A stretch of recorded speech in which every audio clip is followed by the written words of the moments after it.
Hello everyone, this is Priyanka. Welcome to my channel Automation with Priyanka. So, welcome back again for Selenium 4 series. And in the last session, we have discussed about how we can automate any dropdown in Selenium WebDriver. So, guys, the point is there are two different types of dropdown available. So, whenever any web application get developed, either you will be able to see select based dropdown, right? Whenever you will notice select HTML tag based dropdown, handling such a dropdown, it is totally different process in Selenium WebDriver as WebDriver support and WebDriver provides select class. Again, we have some predefined method, so it is very easy to handle any select based dropdown. But the point is how you can handle any dynamic, any auto-suggestive or any bootstrap dropdown. We don't have predefined methods in Selenium WebDriver to handle such a dropdown. So the point is, like we do manual testing, similarly, in the same way, you can automate your any bootstrap or dynamic dropdown. Okay. So what does mean by bootstrap pattern? Let me explain. Nowadays, when you observe any dropdown, the look and feel of the dropdown can be totally different. It looks somewhere like a button, right? Somewhere like a text box. And when you enter some data, immediately you are getting certain options. So such a pattern nowadays it's called bootstrap pattern. But how we can handle it? Let's see practically. As we have, as we don't have any kind of ready-made method or any kind of class to handle any dynamic dropdown. So small trick from my side, you can directly handle by using or by applying some manual steps only, right? So how the in real time we manually automate or manually follow certain steps, right?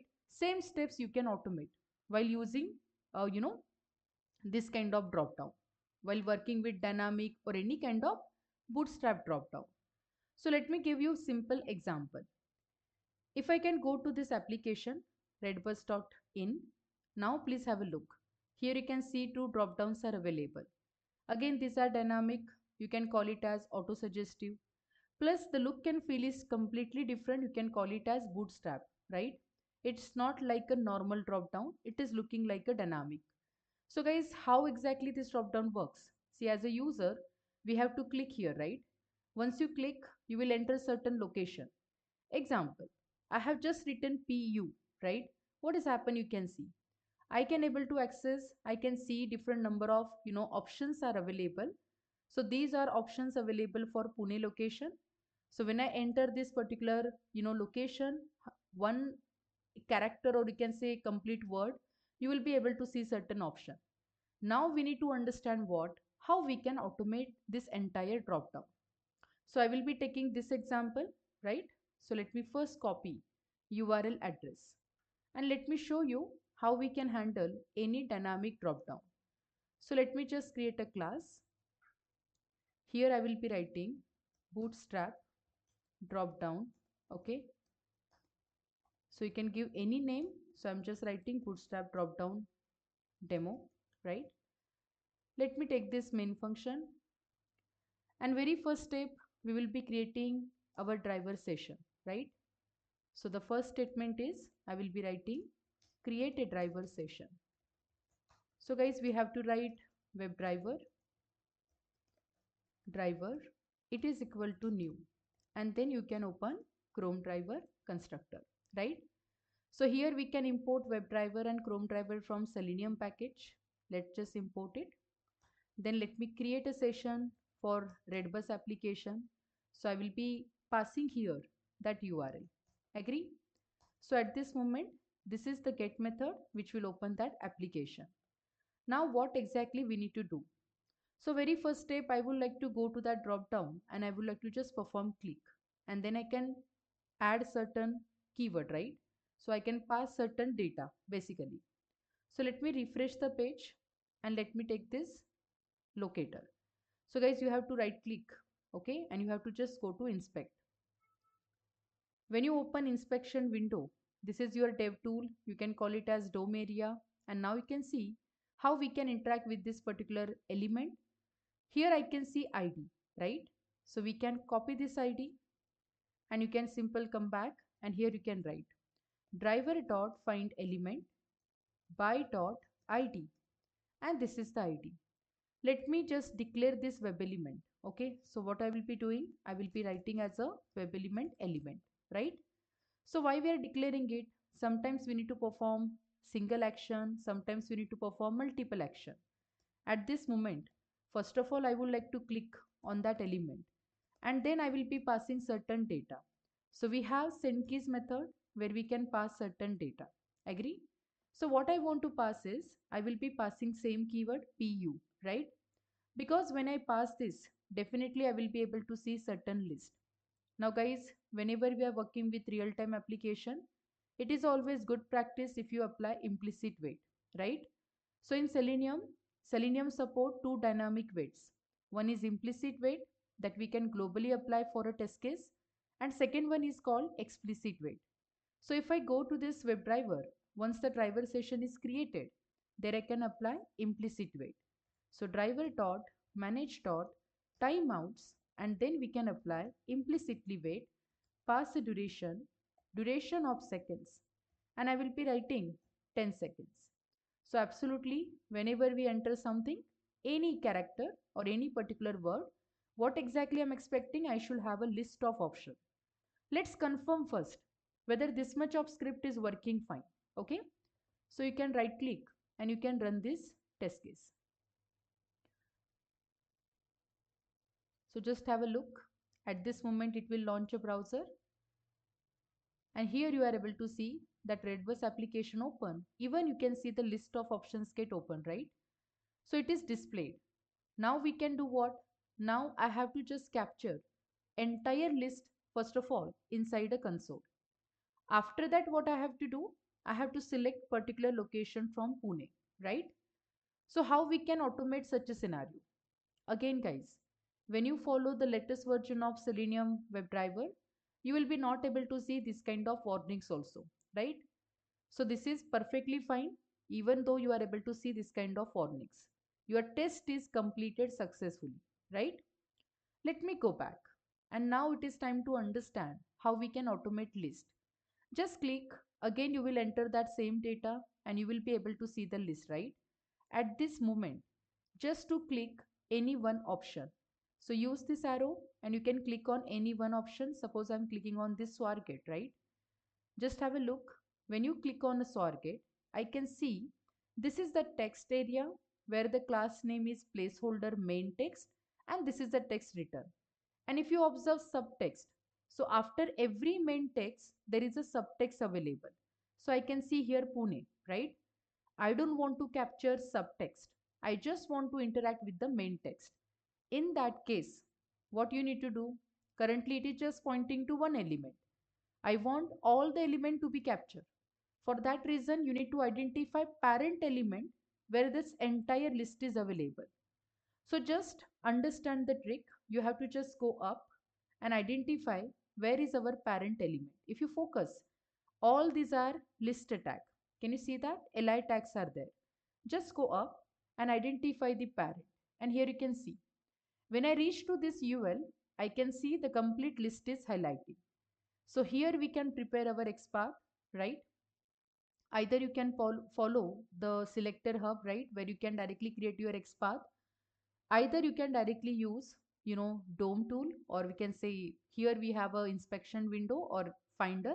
There we can prepare our own XPath. So let me copy this class name, right? Now I will go to the finder. Control F, it will open the finder for you. Here you can just start writing with UL tag where the attribute is class and this is the value. Agree? So I will be just, commenting this part into like instead of double quote, I'm just mentioning this part into single quote. Java doesn't support double quote, guys. So you need to just change the syntax. Here I can see complete list is highlighted, right? That UL tag is highlighted. But under UL, where the text is written, it is inside li. So I can directly go to li tag. I can have you can see this, I can have total 20 options. Even I can able to capture all the 20 options. But if I just take this much XPath, right, what will happen? It will capture all the text, right? But we want only main text to be captured. So where the main text code is written, just have a look. If I expand li, if I expand this div, here we have that text tag and whose class name is placeholder main text. which I need, right? So I will be writing under li. Again, after li, it is not a direct relationship for that text tag. Okay, under li you can see there is a div and then there is a text. So we can apply double forward slash, and here I can apply text. Under text, I can write which class name. So this is my class name. I just want placeholder, okay, main text. So I don't want subtext here. And you can see now total 20 options again highlighted. So when you use this, you will be able to highlight, you will be able to capture only the main text, right?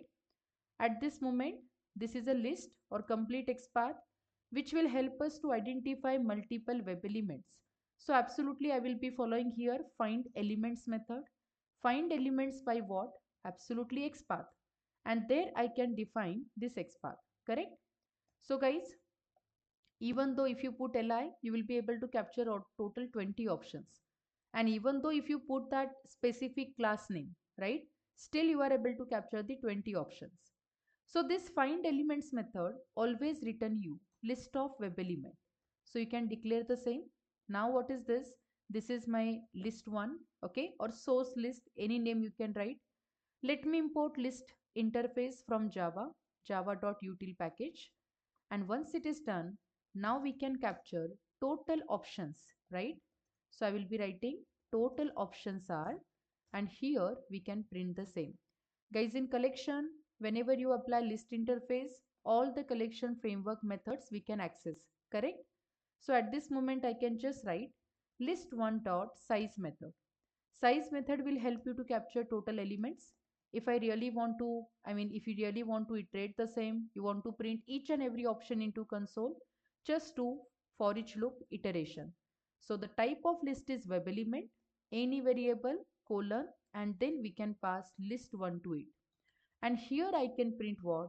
Absolutely I dot get text. Get text is a method which will help you to capture visible text of that element. When you write this particular code, right, now just have a look. If I execute, what the output I'm getting. Again, the application launch, all the options, right? You can see now inside a console, right? These are the options I'm able to observe in this particular console. So whenever I'm looking for this, whenever I enter PU, I'm just having all these options available. So suppose I just want to select this option, Viman Nagar, right? What I can do then? I can just put the condition if I dot get text, right? Who return type is string. So here you can apply a contains method, contains Viman Nagar. Then I would like to select the same. So I will be writing just to click. And after click, I can break the loop. Okay, so that it should exit and it should not continue with the next element. If you really want to perform any any statements to be print, you can. So example, I'll say that option found, okay, option found, test pass. Perfect. This is how you will able to write your automation script. And now just observe the screen. So any auto suggestion drop down it is there, any bootstrap drop down it is there, or any kind of dynamic drop down you can see. This is how you guys are able to automate drop down using Selenium WebDriver. So guys, just to remember, for dynamic drop down handling, you will be not able to see any kind of class or any predefined method in Selenium WebDriver. So the way that we follow manually handle that drop down, right? Or manually to use that drop down, in the same way you guys are going to automate the drop down. And this is how you can simple follow for the drop down automation. Thanks for watching this video. Stay tuned, stay healthy.